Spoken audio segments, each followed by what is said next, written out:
If you look at any of these products and you try and find a list of ingredients, what flavorings they've used, what food colorings, if any, what chemical products they've used to flavor, you can't see any list of ingredients here. You can't see it certainly on any of these cigars. You can't see it on these packages. You can't see it on this water pipe tobacco at all. And if you don't read Arabic, you can't read any of even the basic information about the product on the water pipe tobacco. Right. So if you're a consumer looking at a package and saying, I wonder what's in this, there's no information on it about what's in it. Mm-hmm. So this is watermelon and raspberry flavored water pipe tobacco, and again, it looks pretty close to a candy product. This is another kind of product that has a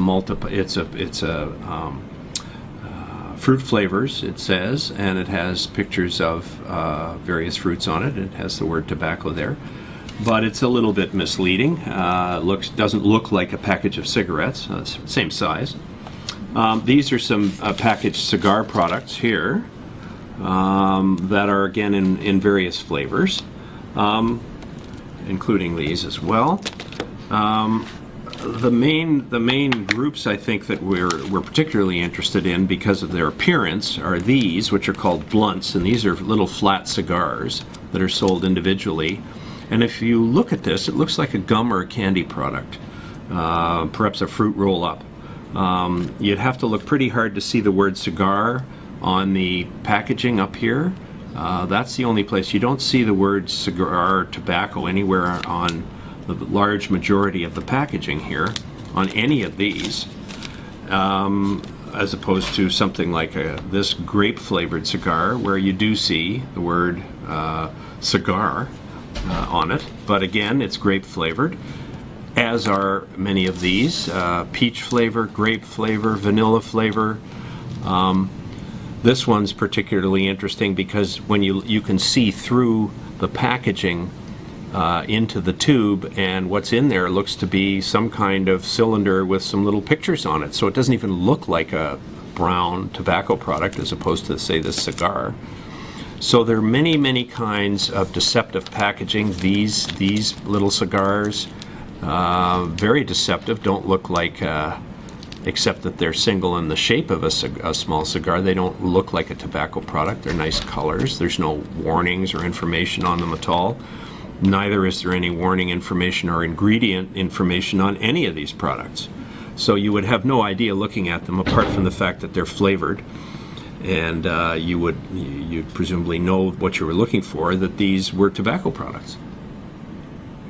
Menthol is not a candy or fruit flavor. It's an agent that was added to cigarettes beginning in the 1920s. To make it simply easier to smoke, because the menthol numbs the tissues of the throat and the lining of the respiratory tract, so it's easier to inhale it, particularly if you're a starting smoker. Mm-hmm. So it's not surprising that a lot of kids would be interested in menthol, and we found that the study that was released recently showed that well over 20,000 Ontario students are using menthol, of those who report using a tobacco product in the past 30 days. So it's another serious issue. It's a little different because it's not a candy or fruit flavoring, but it's something we need to get rid of in cigarettes as well. It makes it easier to smoke for all smokers a little bit. We're not necessarily being told the truth when people say that there's no shisha or no tobacco in shisha. Mm-hmm. The other thing, though, is that even if there isn't any tobacco in shisha, inhaling it is still very dangerous. There are very toxic contents in it. It's an organic material. Any organic material that's heated or partially burned produces carcinogens and carbon monoxide. The carbon monoxide levels that come off this stuff, whether it has tobacco in it or not, are very dangerous. I mean, we're used to all kinds of statements from the tobacco industry. The bottom line is the scientific research that has been done here shows kids are using this product. We don't want kids to smoke. We don't know any group in society that wants kids to smoke. Maybe these industry people do. But the bottom line is, if we have nearly 60,000 Ontario kids using these products, it's something that we want to get rid of, to get off the market. When you look at a product like this, cigars don't have to have the same warnings that cigarettes have to have on them.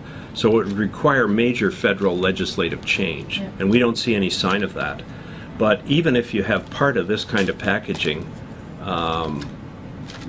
visible, it still doesn't look like a cigarette package. It's one thing to have a cigarette package which everyone knows is a cigarette package with a warning on it. These don't look like cigarette packages, so to have a warning on them might or might not be effective. Probably wouldn't be that effective, just because of the nature of the product, which is so attractive to so many kids, as the study that we released showed.